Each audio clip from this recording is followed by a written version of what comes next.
Ang walang kapantay na martial god, unang yugto. Kabanata 2016, Gloomy Historical Remains. Maraming tao ang nagtakbuhan sa display na ito. Matapos tumagos ang mga ilaw ng espada kay Kang Ye, nagpatuloy sila sa paglagpas sa kanya.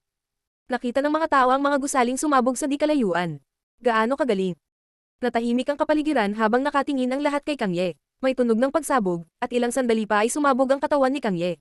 Sa himpapawid, ang maraming enerhiya ay nagpatuloy sa pagkasira ng mga piraso ng laman at ang kanyang katawan ay naging abo sa himpapawid. Nagulat at napailing ang grupo niya. Anong klaseng lakas? Napakaraming cosmic energies, naisip nila, na nakatitig kay Lin Fang. Ang mga banal na espiritu ni Lin Fang ay kumikislap at patuloy na sumisipsip ng mga cosmic energies. Hinawakan ni Lin Fang ang kanyang espada at mahihin nagsabi, Prinsipe Damo, bakit hindi mo subukang lumaban sa akin? Naninigas ang mukha ni Prinsipe Damo. Ang espada ni Lin Fang ay nakamamatay. Kahit si Kang Ye ay walang oras na mag-react. Kahit na hindi nakita ni Jian Mang ang pag-atake ng espada ni Lin Fang, naramdaman niya kung gaano ito nakakatakot. Ang espada ni Lin Fang ay hindi mas mabagal kaysa sa kanya ngayon, mabilis at paputok. Napansin din niya, mula sa mga tunog ng pagsipol, na ang espada ni Lin Fang ay naglakbay ng mas mabilis kaysa sa tunog. Malamang na gumamit din siya ng soundwave energy. Alam ni Jian Mang na si Lin Fang ay isang hindi kapani-paniwalang cultivator ng espada, at tila natuto siya ng bagong kasanayan bukod pa doon. Isang tao lang ang nagawa niya, kung magkapit kamay kayo, madali mo siyang mapapatay. Udyok ng masamang espiritu. Itinaas ni Lin Fang ang kanyang ulo upang titigan ang espiritu, at ang layunin ng espada ay bumagsak sa kalangitan. Kasabay nito, sa di kalayuan ay may narinig na mga tunog ng splashing. Si Prinsipe Yan at ang kanyang grupo, sa gitnang bahagi, ay nagsimulang umatake sa lawa upang buksan ito. Tuloy-tuloy ang pag-spray ng tubig sa himpapawid. Isang silweta ang pumasok sa lawa. Nagalit ang mga tao. Sinusubukan ni Prinsipe Yan at ng iba pa na nakawin ang makasaysayang labi bago ang lahat. Tara na, ang mga silweta ay kumikislap. Nakalimutan ng maraming tao ang tungkol sa prinsipe ng Great Desert Dynasty.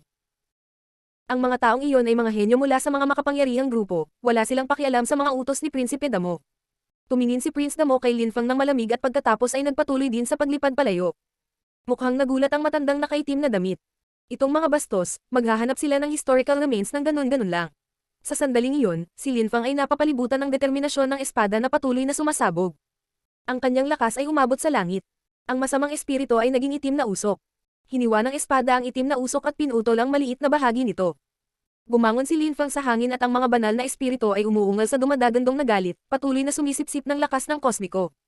Nagpatuloy si Lin Fang sa pagpapakawala ng mga cosmic energies. Pinalibutan ng kidlat, apoy, at lakas ng kamatayan ng masamang itim na espiritu. Gayunpaman, marami pa ring itim na usok. Makalipas ang maikling panahon, muling lumitaw ang isang silweta.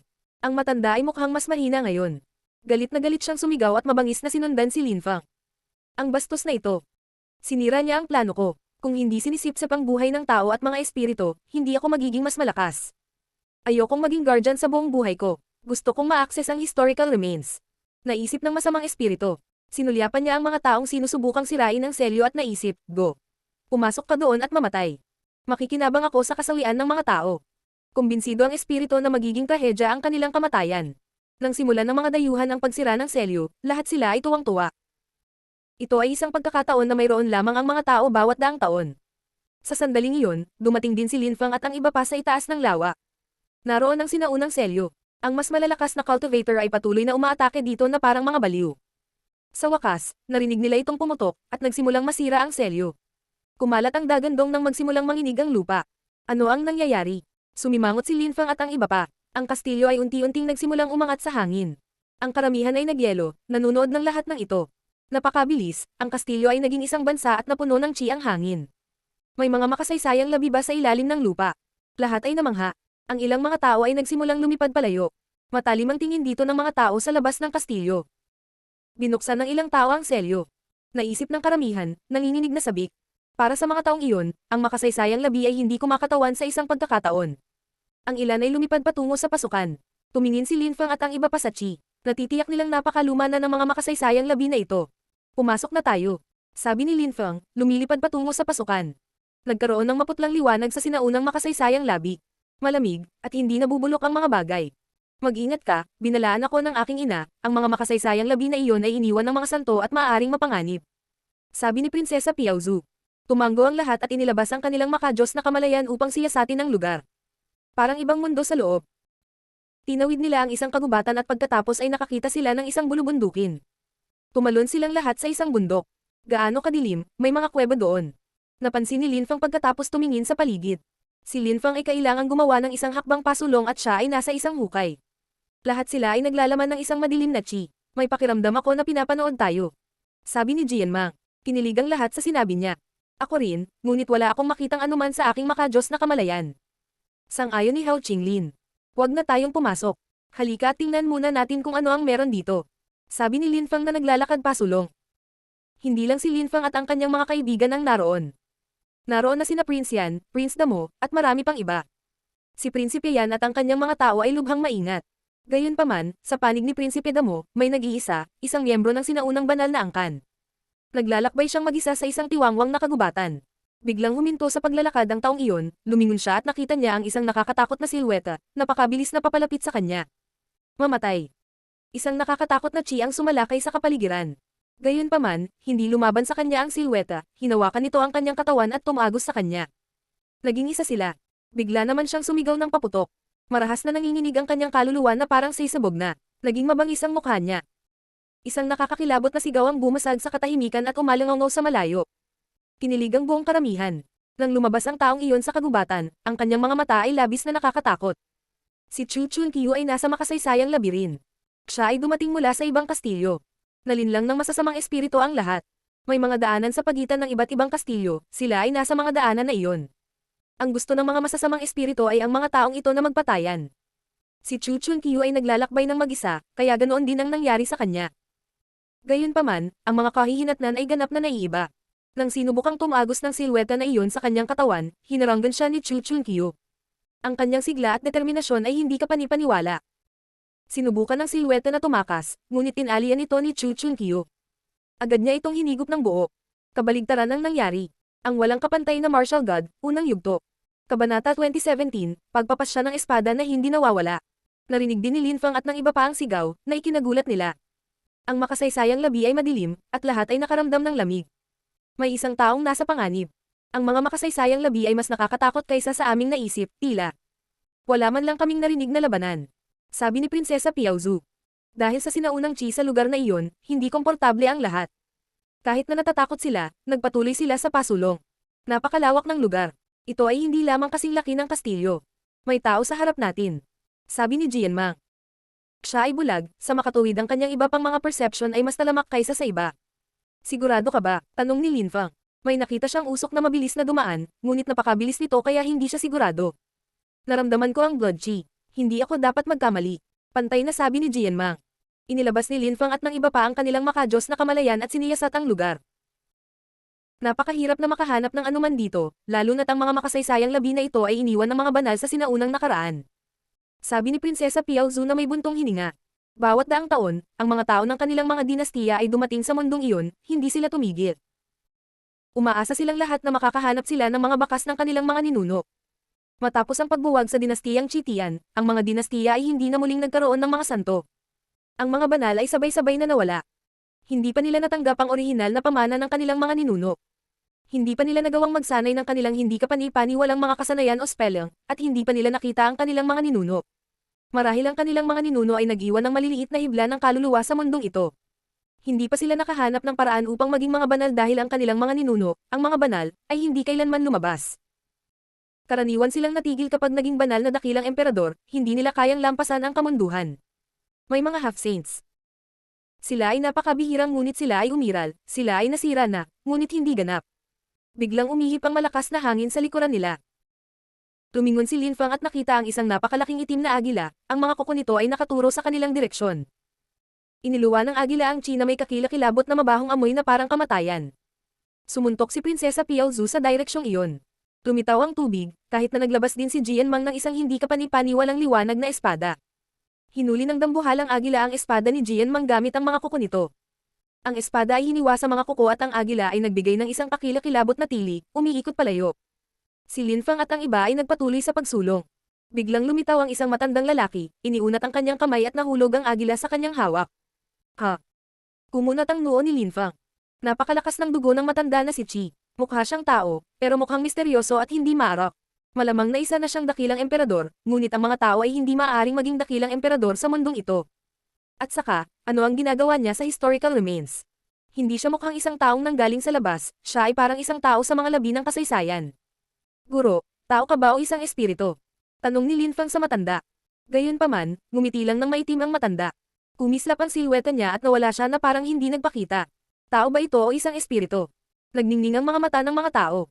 Hindi kalayuan sa Linfang, dumating ang isa pang grupo ng mga tao. Si Prinsipe Yan at ang kanyang mga tagasunod. Nang makita nilang nawala ang taong iyon, nagulat sila. May mga dakilang emperador ba na nagtatago dito? Kung iyon ang kaso, ito ay hindi isang magandang bagay. May nahanap ka ba? Tanong ni Prince Yan kay Linfang at sa iba pa. At ikaw, brother? Sagot ni Piao Zhu para sa lahat. Tumingin si Prince Yan kay Piao Zhu ng ilang segundo at pagkatapos ay nagpatuloy sa paglalakad, hindi siya pinapansin. Nagpatuloy din si Linfang sa pagsulong. Ang panganib ay nagmula sa lahat ng panig sa lugar na ito. Lahat ng nag-iisa ay inatake. Tanging ang mga nanatiling magkasama ang wala sa panganib. Nakakatakot ang mga henyong nagpunta doon, kaya sa mga grupo, hindi sila madaling talunin, at ang mga masasamang espiritu ay hindi nang ahas na salakayin sila. May tao. Tumingin si Linfang at ang iba pa sa malayo at nakakita ng bagong grupo ng mga tao. Kilala ni Linfang ang isa sa kanila. Ji Chang. Inimbitahan siya ng dinastiyang PNC at nakikitira siya sa mga tao mula sa ibang mga dinastiya. Sabi ni Prinsesa Piao Zhu nang makita niya si Ji Chang. Sinabi niya kay Linfang. May ilang tao mula sa Hiklan, Tianyuan Ancient City. Ang Hiklan ay may ilang tao na mga disipulo ng Fortune Shrine, ang ilan sa kanila ay may mga teknik ng Fortune Shrine. Kahit na ang mga disipulo ay hindi kasing lakas ng matatanda, malamang na may mahanap sila. Ang Hiklan. Nanatiling tahimik si Linfang. Bumalik sa Holy City, narinig niya ang tungkol sa Hiklan. Alam niya na ang Hiklan ay nag-imbita ng isang miyembro ng Hiklan na pumunta para gamitin ang kanilang Destiny Vision para mahanap si Mr. Xiao. Ganyan nila nalaman ang tungkol kay Linfang at Ji Qingsong. Bukod kay Ji Chang, meron pang ibang tao. Inimbitahan sila ng Qin Dynasty, nakita mo na ba sila? Tanong ni Prinsesa Piao Zhu. Kilala ko si Yin Gutian. Sabi ni Linfang. Ang braso ni Yin Gutian ay napatubo muli sa ilang paraan. Malamang na gumawa sila ng malaking pagsisikap upang pagalingin siya. At nandyan si Ying Mo, ang nakababatang kapatid ni Ying Cheng. Malamang na hindi mo siya kilala dahil hindi siya nagsasanay sa Holy City, nakatira siya sa Chitian Holy Town. Sikat na sikat siya dito, napakalakas niya. Sabi ni Prinsesa Piao Zhu. Nang sa wakas ay napansin sila ng mga taong iyon, tumingin sila kay Linfang ng malamig, lalo na si Ji Chang. Si Linfang ay mukhang walang malasakit. Sinabi niya kay Prinsesa Piao Zhu. Sumunod tayo sa kanila, baka may mahanap tayo. Pareho ang ideya ni Prince Yan. Lahat sila ay sumunod sa Qin Dynasty. Mayroong ilang mga tao mula sa Hiklan, kaya magkakaroon sila ng mas maraming pagkakataon na makahanap ng mga bagay. Walang nakakaalam kung nasaan sila, kaya gumagala sila ng walang patutunguhan. Nakarating sila sa tuktok ng isang bundok. Ang miyembro ng Hiklan ay tumingin sa bundok at sinabi, iwaksi ang bundok na iyon sa lupa. Nang sabihin niya iyon, ang lahat ay nagsimulang umatake sa bundok ng sabay-sabay. Ang mga dambuhalang kamay ay bumaba mula sa langit at dinurog ang bundok, sumasabog kung saan-saan. Nagsimulang masira ang bundok. Sa ilalim ng bundok, may butas. Isang kuweba. Bulalas ng karamihan. May sumisigaw sa hangin at tumalon ang isa sa kanilang mga tauhan, ngunit lumitaw ang isang dambuhalang agila at hinawakan siya gamit ang mga kuko nito bago lumipad palayo. Patuloy na tumutulo ang dugo mula sa langit at ang cultivator ay patuloy na nagbibigay ng nakakakilabot na hiyawan. Nasa loob ba siya? Nagulat si Linfang at ang iba pa nang makita nila ang isang kamay na lumabas sa kuweba. Dahan-dahang lumabas ang matanda. Nakangiti pa rin siya ng masama. Bumalik ang agila at damapo sa balikat ng matanda. Tumutulo ang dugo mula sa tuka ng agila. Napakabilis ng agila na iyon. Naisip ng mga taong nag-iingat. Ang kanyang mga damit. May isang taong tumingin ng mabuti sa damit ng matanda, mukha silang sira-sira, ngunit sa totoo lang, kapag mas malapitan, may mga mahiwagang salita at pattern ng mga ito. Siya ba ay mula noong unang panahon? Master, sino ka? May nagtanong sa matanda. Nakangiti lang ang matanda. Napaatras siya at muling nawala. Sino siya? Mukha siyang tao. Ang kanyang chi ay hindi kapanipaniwala. Gayunpaman, ang kanyang chi ay hindi mukhang tao, ito ay parang multo. Tiyak na mayroong isang bagay sa yungib na iyon. Sabi ng miyembro ng Hiklan. May naramdaman din ako. Isang makapangyarihang espadachi, sabi ng iba. Nakatingin silang lahat sa kuweba. Ang ilang mga sword lights ay kumikinang sa loob, ang sword chi ay mukhang sinaunang, na parang hindi ito nakakalat. May kalansay na nakahiga sa ilalim nito. Malaking kuweba, misteryosong matandang lalaki, walang kamatayang espadachi, balangkas. Ang mga tao ay nanginag sa takot. May sumuntok, dumiretso sa kuweba ang kanyang atake. Ang mga dingding ng kuweba ay sumabog sa isang dagandong, at ito ay naging mas malawak. Gayunpaman, ang sword chi ay hindi kumalat. Anong klaseng sword intent yan? Pag-aari ba ito ng isang santo? Parang hindi pa nagkalat mula noong unang panahon. Gaano kitakat kung magagamit ito ng mga tao para pumatay? Ang walang kapantay na martial god, unang yugto. Kabanata 2018, Balangkas ng Santo. May mga buto at espada chi, kalansay ba ng santo? Nagtataka sa isang tao. Kinilig ang lahat. Kahit na hindi ito kalansay ng isang santo, mukhang nakakatakot, lalo na ang espadang chi sa paligid nito na hindi kailanman kumalat. Hindi natin kayang sirain ang espadang iyon chi. Kailangan nating ilabas ang kalansay. May nagpropose. Mabilis na nagsimulang gumalaw ang mga tao, nagsimula silang magukay sa buong kuweba, palalim ng palalim ang mga ito sa ilalim ng lupa. Napakabilis, nakatayo sila sa ilalim ng sword chi curtain. Labas. Galit na sigaw ng isang tao. Umugang ang kalansay. Ang walang kamatayang determinasyon ng espada ay biglang sumabog, na puno ng matatalim na enerhiya ang hangin. Ang karamihan ay nagkaroon ng impresyon na sila ay inaatake ng mga sinaunang espada. Mag-ingat. Malakas na sigaw ni Lin Fang. Bumangon siya sa himpapawid, hinawakan si Meng Qing at tumalon sa isang tabi. Gayunpaman, sila ay masyadong mabagal, ang mga ilaw ng espada ay tumusok sa katawan ni Lin Fang at tumalsik ang dugo. Nanatiling tahimik ang lahat. Nakakatakot na pressure. Phew. Huminga ng malalim si Lin Fang, natagalan siya para makapagpahinga. Hindi naman siya masyadong nasaktan. Wala ni isa sa kanila ang nakatakas ng ganap na hindi nasaktan, lahat ay nasugatan kahit kaunti sa pamamagitan ng sword chi. Ang walang kamatayang espadang chi ay natural. Hindi naman kasing pasabog na parang may gumamit nito para umatake, kung hindi, mamamatay tayong lahat. Sabi ni Prinsesa Piaozu. Hindi niya akalain na magiging ganito kitakat. Lahat ay nakatingin sa balangkas. Ang kalansay ay nagbabago, lumulutang sa hangin at ang layunin ng espada ay patuloy na umaalon sa paligid nito. Medyo malayo na ang mga tao, ngunit naramdaman nila kung gaano kakilakilabot ang mga enerhiya. Ang determinasyon ng espada na iyon ay talagang kakaiba. Ang kalansay na iyon ay mas mahalaga pa kaysa sa Marks of the Path, naisip ng karamihan. Ang kanilang mga mata ay kumikinang, nakatitig sa kalansay na naglalabas ng sword intent. Siguro ito ay talagang kalansay ng isang santo at naglalaman ito ng isang malakas na sinulid ng kamalayan ng cultivator. Kahit na ito ay isang hibla lamang ng kamalayan, ito ay isang mahalagang kayamanan pa rin. Sila ay unti-unting nagsimulang gumalaw sa pananabik. Gayunpaman, habang nakatingin sila sa isa't isa, naalala din nilang kailangan nilang mag-ingat. Ang pagnanakaw ng balangkas ay hindi magiging ganoon kadali. Maaaring balangkas ng santo ang kalansay na iyon. Naglalaman ito ng layunin. Hindi magiging madali ang pagkuha nito. Bulong ni Hao Qinglin. Tumanggo si Lin Fang. Ang layunin ng sword chi ng balangkas na iyon ay hindi kapanipaniwala. Kahit na ito ay isang balangkas lamang, ang chi ay makapangyarihan pa rin. Nanatiling tahimik ang mga tao sa mahabang panahon. Sa wakas, may gumalaw. Pinagmamasdan lang siya ng mga tao. Tumakbo siya ng buong bilis patungo sa balangkas habang nagsimulang umihip ang malakas na hangin. Ang bilis niya ay hindi kapanipaniwala. Ngunit kahit na makuha niya ito, napakaraming malalakas na cultivator, may papatay sa kanya, naisip ni Lin Fang. Umihip ang malakas na hangin sa paligid ng balangkas, nagsimulang pumutok ang layunin ng espada. Naramdaman ng karamihan ang nakakatakot na layunin ng sword. Ang kalansay ay nagbabanta sa cultivator. Tila huminto ang oras, ang espada ng sinaunang cultivator ay gumuhit sa kalangitan na parang naglalakbay sila pabalik sa nakaraan, na ikinamangha ng karamihan. Huminto ang hangin, muling lumitaw ang henyo. Napapaligiran siya ng sword intent. Walang ilaw ng espada, walang matalim na espada, tanging layunin ng sword. Kinakaagnasan nito ang kanyang katawan. Kasyapa sword. Bulong ni Lin Fang. Maraming tao ang nakatingin sa kanya. Kasyapa sword. Nanginginig ang prinsesa. Narinig niya ang tungkol sa isang santo na isang cultivator ng espada. Sikat ang kanyang Kasyapa sword. Ang Kasyapa ay ang pangalan ng ilang sinaunang Buddhist na kasulatan, ang Kasyapa Bodhisattva ay isang Buddha. Maaaring sirain ng espada ng Kasyapa ang oras. Ayon sa mga sinaunang kwento, kahit ang mga banal noon ay ayaw makipaglaban sa kanya. Nakakagulat na alam mo ang tungkol sa Kasyapa sword. Tanong ni Prinsesa Piaozu kay Lin Fang. Sword cultivator din ako, natural na narinig ko ang tungkol dito. Tumiti si Lin Fang. Hindi niya sinabi sa kanya ang totoo, ito ay masyadong mahalaga sa Holy Spirit Dynasty. Gusto na ng Holy Spirit Dynasty ang kanyang bloodline, kaya kailangan niyang maging discreet. Ang isa na pumunta upang kunin ang kalansay ay namatay sa layunin ng sword. Ang grupo pagkatapos ay nagpatuloy ng dahan-daang paglalakad pasulong. Gayunpaman, labis silang maingat, dahil hindi lamang sila nakaharap sa ibang mga henyo, nakaharap din sila sa isang mapanganib na balangkas. Sa tabi ni Prinsipe Yan ay si Wang Jian, nagniningning ang kanyang katawan. Lumitaw ang baluti sa kanyang katawan, mukha siyang warlord. Nagsimula siyang maglakad ng dahan-dahan sa unahan ng iba. Si Wang Jian ito, nagsasanay siya ng paglilinang ng armas. Napakalakas niya. Nakakatakot ang sandata na kanyang pinalapot, akala ng iba. Itinaas ni Wang Jian ang kanyang kaliwang kamay, at lumitaw ang isang kalasag.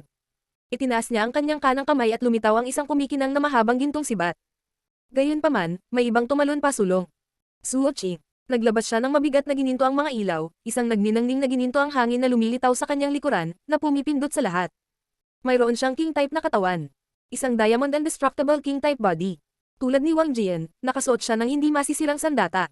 Sa di kalayuan, may dumating na parang celestial being. Nagiging disturbo ang kapaligiran sa kanilang paligid. Isa itong celestial na babae, ang Holy Jade Princess. Dumating din si Chu Chunkyu. Napapaligiran siya ng mga sinaunang hari at sky-absorbing strength. Mukha siyang emperor. Walang nang ahas na maliitin si Chu Chunkyu, napatunayan niya kung gaano siya kalakas. Una sa Imperial rank ang list ng Holy City, pagkatapos ay sa Holy Way stage. Bukod kay Linfang at sa kanya, walang ibang tao ang nakagawa noon. Si Linfang ay mas matalino, ngunit si Chu Chunkyu ay isang mataas na antas na emperador at kinokontrol ang lakas ng sky-absorbing. Mas natatakot ang mga tao kay Chu Chunkyu kaysa kay Linfang. Ang ilan pang mga tao ay gumagalaw. Crazy Bull, Ying Mo, ang malakas na cultivator ng Hiklan, Prince Yan, lahat sila ay lumipat sa iba't ibang lugar at pinakawalan si Chi patungo sa skeleton. Ito ang unang bagay na napansin nila sa mundong ito na maaaring maging isang mahalagang kayamanan. Maaaring ito ay ang kalansay ng Kasyapa Saint na puno ng kanyang kalooban. Inilabas ni Linfang si Chi sa paligid niya. Naghanda na rin siya. Walang nagbigay ng partikular na atensyon sa kanya. Siyempre, kung nakuha niya ang balangkas, susubukan nilang kunin ito mula sa kanya, ngunit hindi pa iyon ang kaso. Gusto talaga ni Linfang ang skeleton, magagamit niya ang sword intent, at ang skeleton ay tila kayang kontrolin ng oras. Napakakapakipakinabang din niyan, kasama na si Roo-Exi, ikalulugod ni Linfang na ibahagi sa kanya. Kung makuha ito ni Roo-Exi, ang kanyang buhay ay ganap na magbabago, habang kinokontrol niya ang lakas ng oras. Ang walang kapantay na martial god, unang yugto. Kabanata 2019, pakikipag-away para sa balangkas. Si Wang Jian ay tumalon sa unahan, niyanig ang lupa. Papalapit na siya ng papalapit sa kalansay. Nababaliw na ang mga tao habang pinagmamasdan siya. Pumunta ka. Galit na sigaw ni Wang Jian.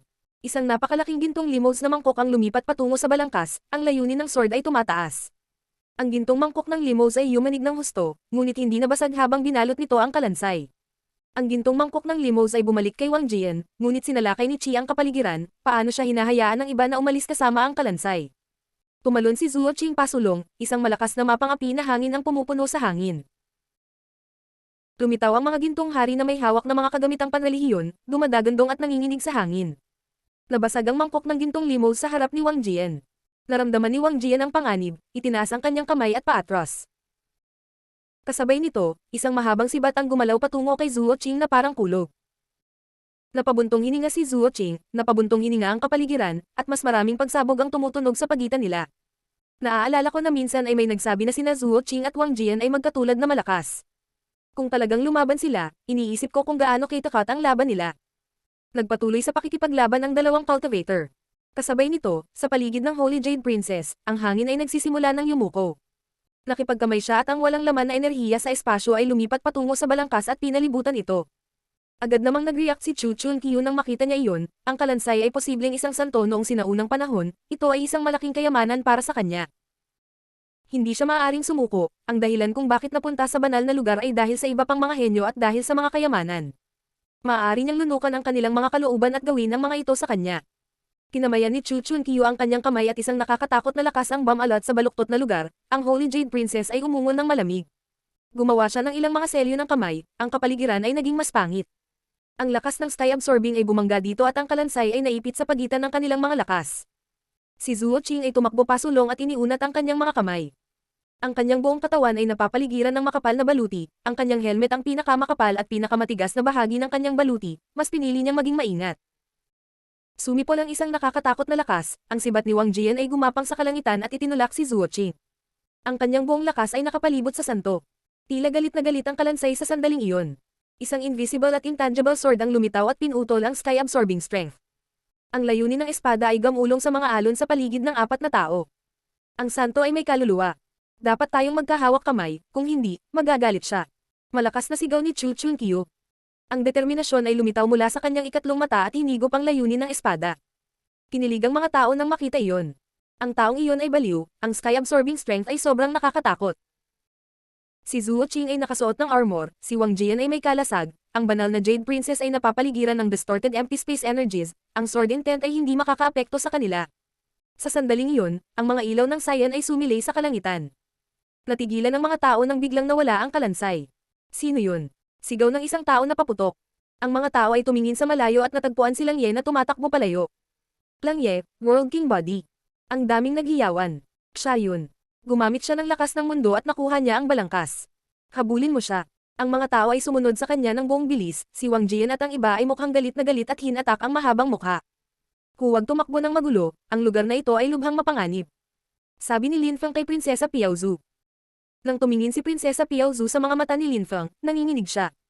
Siya ay mukhang matatag at agresibo, alam niyang delikado ang lugar na iyon, ngunit paano niya maibibigay ang kalansay, ngunit alam din niya na ang pagkuha ng kalansay ay magiging mapanganib. Sige, sabay na tayo. Sabi ni Prinsesa Piaozu. Hintayin mo ako. Sabi ni Lin Feng kina Meng Qing at Hao Qinglin. Pagkatapos, lumayo siya sa isang malabo na paggalaw. Lumitaw ang mga banal na espiritu, tumalon si Lin Feng sa likod nito at bumilis. Pagkatapos kunin nilang Ye ang kalansay, lumipad siya. Ramdam niya ang pressure mula sa likuran niya. Tumigil ka, malakas na sigaw ng isang tao, na ikinayanag ng kanyang kaluluwa. Pinutol ni Wang Jian at lumitaw ang isang bakas ng matalas na lakas ng espada. Silang Ye ay napapaligiran ng mga ilaw. Nang lumitaw ang matalim na espada malapit sa kanya, ang kapaligiran ay naging distorted, lumitaw ang mga cyan lights at ang sword energies ay nawala sa loob. Lakas ng mundo. Madilim na kumikinang ang mga mata ni Wang Jian habang galit na galit siyang umungot. Maraming matatalim na espada ang lumitaw habang patuloy siyang tumatakbo pagkatapos ni Lang Ye. Hinabol din siya ni Chu Chunqiu, na patuloy na naglalabas ng layunin ng sinaunang hari. Kahit na medyo malayo siya, nakaramdam ng pressure si Lang Ye. Ang mga sinaunang hari ay lumitaw sa kanyang isip, na gustong patayin siya. Biglang sumakit ang ulo ni Lang Ye habang ang lahat ng uri ng lakas ay bumababa sa kanya. Inis na inis siya. Matatagpuan kaya niya ang kalansay. Iniunat ni Lang Ye ang kanyang mga kamay at naglabas ng cyan world lights. Gayunpaman, mabilis silang nawala.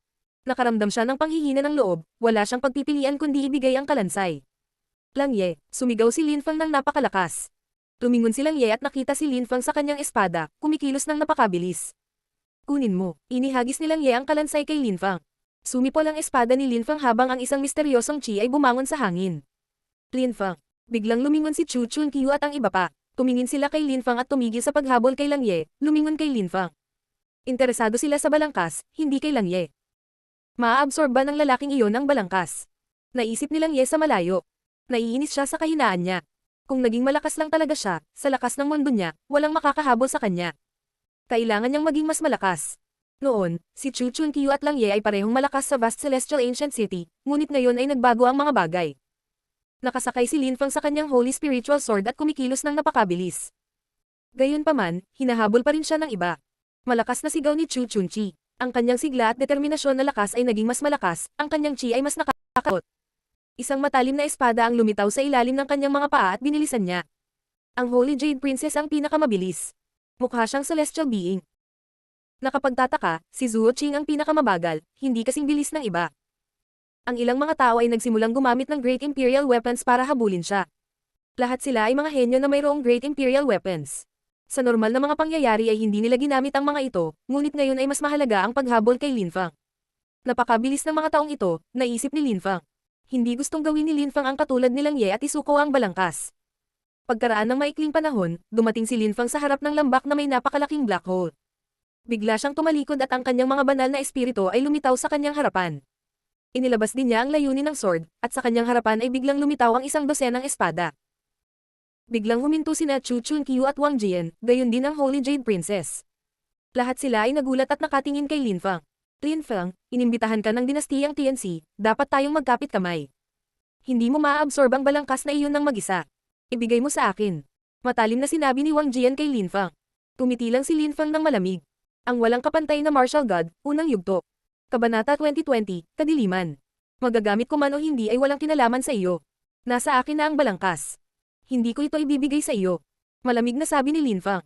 Nagsimulang umihip ang malakas na hangin. Dumating din si Chu Chunqiu. Walang sino man ang nang-ahas na kumilos ng walang ingat. Kung lahat sila ay magagalit, ang labanan ay magiging lubhang mapanganib. Lin Feng, kung magkapit kamay tayo para labanan ka, mamamatay ka. Malamig na sabi ni Zuo Qing. Ikaw ang pinaka-talented sa Holy Spirit Dynasty, sayang ang pagkamatay. Dahil mayroon kang potensyal na maging isang walang katulad na cultivator, bakit mo na naisin na magkaroon ng kalansay ng isang walang katulad na cultivator? Gusto ko ito. Walang pakialam na sabi ni Lin Feng. Pagkatapos, humakbang siya paatras at dahan-daang nahulog sa Abyssal Dark Hole. Si Chu Chunqiu at ang iba ay namangha at sumugod sa kanya. Itinuon nila ang kanilang makajos na kamalayan sa madilim na butas, ngunit wala man lang nakita. Ang mga cultivator ay ganap na nakakakita sa gabi, lalo na sa antas ng pagtatanim na iyon, ngunit hindi ito gabi, at hindi ito kadiliman. Mukha silang hindi sigurado ngayon. Kung bigla silang inatake ni Lin Fang sa black hole, mamamatay sila. Kung tutusin, kahit na walang sino man sa kanila ang nag-isip na mas malakas si Lin Fang kaysa sa kanila, hindi rin nila siya minamaliit, lalo na't mayroon siyang nakakatakot na sword intent. Tinakaw ni Lin Fang ang kalansay, at pinakawalan mo siya. Tanong ng ilan pang mga tao na dumating sa sandaling iyon. Ang ilan sa kanila ay agad na tumalon sa black hole at inilabas ang kanilang makajos na kamalayan upang siyasatin ang lugar na nananatiling mapagmatsyag. Nahulog at nahulog si Lin Fang. Tila isang walang katapusang black hole. Pagkaraan ng mahabang panahon, hindi pa rin nakakarating si Lin Fang. Ilang sentimetro pa lang ang nakikita niya sa paligid, sobrang dilim. Hindi niya makita ng malinaw ang mga bagay-bagay kahit ilang sentimetro ang layo nito, sobrang dilim. Dumating din sina Prinsesa Piao Zhu at Meng Qing sa tuktok ng black hole, tumibok ang kanilang mga puso. May naglabas ng mga bowl ang apoy upang maipaliwanag ang itim na butas, ngunit ito ay sumabog ng hindi nagpapakita ng kahit ano. Pagkaraan ng mahabang panahon, sa wakas ay bumagsak si Lin Fang sa lupa. Nakikita rin niya ang isang napakalaking itim na nilalang na may mahinang humuhuni na kadena. Ano ba yan? Ano ang mga kadena na iyon? Bulong ni Lin Fang, naramdaman ng sinaunang chi. Napakatanda ng lugar na ito. Itinaas ni Lin Fang ang kanyang ulo, tumataas ang kanyang chi. Naramdaman ni Lin Fang si chi sa paligid niya at naunawaan niya na hinahabol pa rin siya ng mga tao. Ang kanyang espadang banal na espiritu ay muling nagpakita sa paligid niya. Lumitaw ang nakakasilaw na mga ilaw sa larangan ng pangitain ni Lin Fang. Si Wang Jian ang unang dumating. Pareho silang bulag dito. Maliit na ilaw lang ang nakikita ni Lin Fang. Isang nakakatakot na layunin ng sword ang bumangon sa hangin. Nagulat si Wang Jian, walang tigil na umaatake sa paligid niya. Ang mga tunog ng kaluskos ay nagpahayag ng papasok na espada na si Chi ay nabasag, ngunit ang kanyang kalasag ay nanginag at nabasag sa impact. Si Wang Jian ay biglang napalibutan ng nakamamatay na enerhiya. Ang kanyang baluti ay naging mas nakakasilaw. Inihagis niya ang kanyang sibat, na tumawid sa kalangitan. Lumitaw ang mga espada ng kamatayan habang siya ay patuloy na bumababa mula sa langit. Isang napakalaking disk ang lumitaw sa ilalim ng kanyang mga paa, at isa pang pilak na talim ang lumitaw sa kanyang mga kamay.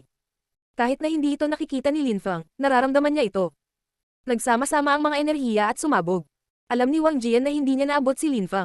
Mas mataas sa himpapawid, mas maraming tao ang bumababa. Tumiti si Lin Fang ng malamig. Bigla siyang hamampas sa langit, at may umuungol ng masakit. Mag-ingat ka, nasa ilalim natin siya. Sigaw ni Wang Jian. Tumigil siya sa kanyang pag-atake at nagpatuloy sa pagbaba sa butas.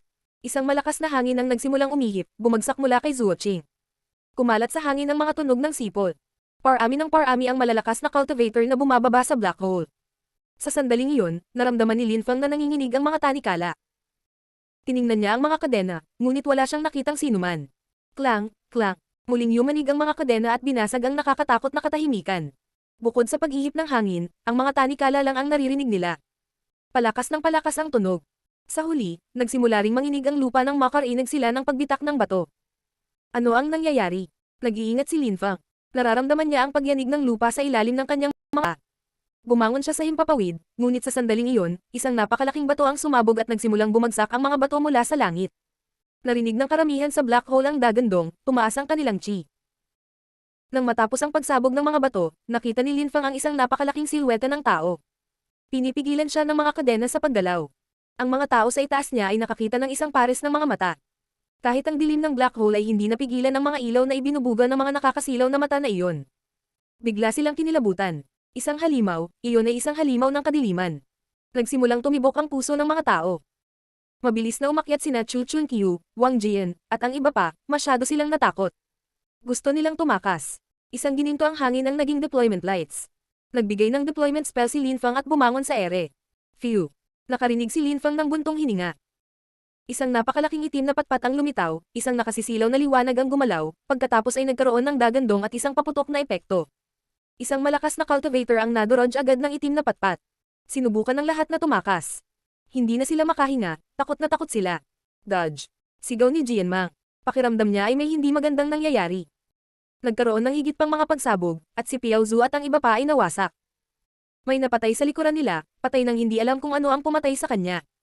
Sa kailaliman ng black hole, kumikinang ang mga gintong ilaw. Naglabas si Lin Fang ng isang anteng-anteng, ang kanyang silweta ay kumukutitap ng ilang beses habang patuloy na kumikislap ang mga deployment lights. Nakaramdam siya ng sensasyon na halos hindi na siya makahinga. Wala-wala. Tumingin ang halimaw kay Lin Fang, nakitang gustong tumakas ni Lin Fang at gusto siyang habulin, ngunit siya ay nakadina. Ibinuka niya ang kanyang bibig at iniluwa si Chi. Narinig siya ng lahat, ang ingay na nanginginig sa kaluluwa ng lahat at nagbabantang gumuho ang kuweba. Ang ilang mga tao ay patuloy na umuubo ng dugo. May mga sumabog pa at namatay. Nakakatakot, naisip ni Lin Fang. Patuloy siyang umuubo ng dugo. Naramdaman niya ang pakiramdam na sisabog na ang kanyang kaluluwa. Maging ang mga Saint Emperors ay walang ganoong nakakatakot na lakas. Ang lakas ni Shiju Laoxian ay mapang-api, ngunit hindi pa talaga sinubukan ni Lin Fang na labanan siya kaya hindi niya alam kung gaano talaga siya kalakas. Buhay pa ba ang santo? Nagtataka ang nanginginig na Lin Fang. Si Chu Chunqiu at ang iba pa ay natakot din. Halimaw ba talaga iyon? O tao ba iyon? Sino ang nakakadena sa gayong nakakatakot na nilalang? Gaano kalakas ang mga tanikala? Sino ang makakadena sa isang walang katulad na halimaw? Nagsimulang magpanik ang mga tao sa black hole. Marami sa kanila ang bulag na tumakas.